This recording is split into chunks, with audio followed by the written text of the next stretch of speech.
சட்டப்பேரவையில் திமுக உறுப்பினர்கள் தாக்கப்பட்டதை கண்டித்து சேலத்தில் மாவட்ட செயலாளர் ராஜேந்திரன் தலைமையில் ஆட்சியர் அலுவலகம் அருகே உண்ணாவிரத போராட்டம் நடைபெற்று வருகிறது. இதுகுறித்த நேரடி தகவல்களை செய்தியாளர் ரியாஸிடம் கேட்கலாம். ரியாஸ், இந்த போராட்டத்தில் தோழமை கட்சிகள் யாரெல்லாம் பங்கேற்றுள்ளன? வணக்கம் அனிதா. அதாவது சேலத்தில் நடைபெற்று இருக்கிற இந்த திமுகவுடைய அற உண்ணாவிரத போராட்டத்தில் பொறுத்த வரைக்கும் திமுகவுடைய தோழமை கட்சிகளான காங்கிரஸ் மற்றும் கொங்குநாடு தேசிய மக்கள் கட்சி, அதே போல இந்திய யூனியன் முஸ்லீம் லீக் உள்ளிட்ட பல்வேறு கட்சியினர் இந்த உண்ணாவிரத போராட்டத்துக்கு ஆதரவு தெரிவித்து தற்போது சேலம் மாவட்ட ஆட்சியர் அலுவலகம் முன்பாக இந்த உண்ணாவிரத போராட்டம் நடைபெற்று இருக்கு. குறிப்பாக சேலம் மாவட்டம் பொறுத்த வரைக்கும் 3 இடங்களில் இந்த உண்ணாவிரத போராட்டம் நடைபெற்று இருக்கு.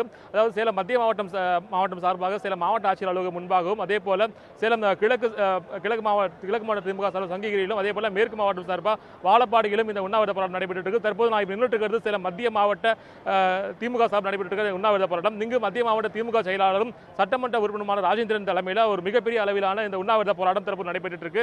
அதே போல அவர்கள் தோழமை கட்சிகளும் ஏராளமானவர்கள் இந்த உண்ணாவிரத கலந்துருக்காங்க.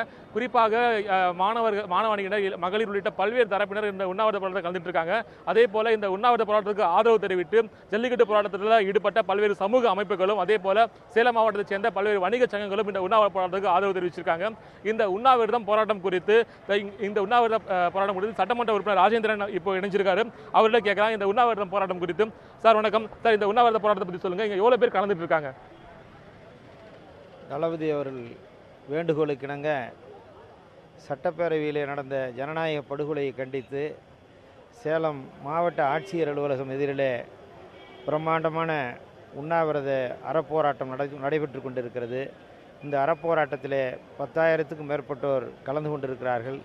இந்த அறப்போராட்டத்திலே மாணவர்கள், இளைஞர்கள், தொழிலாளர்கள், வணிகர்கள், பொதுமக்கள், திராவிட முன்னேற்றக் கழகம், இந்திய யூனியன் முஸ்லீம் லீக், இந்திய தேசிய காங்கிரஸ், இந்திய ஜனநாயக கட்சி, அதேபோல் கொங்குநாடு மக்கள் தேசிய கட்சி என்று பல்வேறு கட்சிகளைச் சேர்ந்த நிர்வாகிகளும் முன்னணி தோழர்களும் கலந்து கொண்டிருக்கிறார்கள்.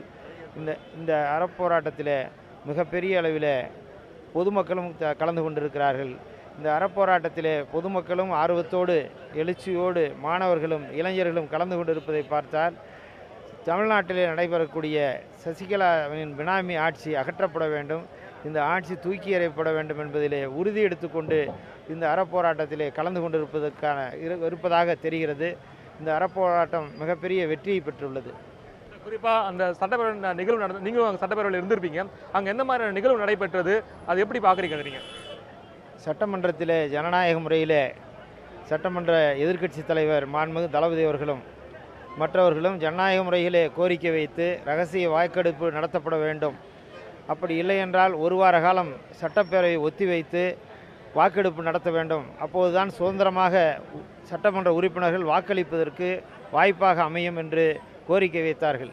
ஆனால் அதை ஏற்க மறுத்த சட்டப்பேரவை தலைவர் தனபால் அவர்கள் ஒத்திவைக்கவும் மறுத்துவிட்டு 1 வார ரகசிய வாக்கெடுப்பு நடத்துவதற்கும் முடியாது என்று சொல்லிவிட்டு காவல்துறையை 300க்கும் மேற்பட்ட வெளியிலே இருக்கிற காவல்துறை அதிகாரிகள், காவலர்களை வரவழைத்து அவர்களுக்கெல்லாம் வெள்ளை யூனிஃபார்மை தந்து அவர்களை சபையின் உள்ளே நுழைய வைத்து காட்டுமிராண்டித்தனமாக சட்டப்பேரவையில் எதிர்க்கட்சி தலைவர் அவர்களையும் மற்ற சட்டமன்ற உறுப்பினர்களையும் தாக்கி கடுமையாக காயங்களை ஏற்படுத்தி அவர்களையெல்லாம் வெளியே குண்டுக்கட்டாக தூக்கி வெளியே எறிந்தார்கள்.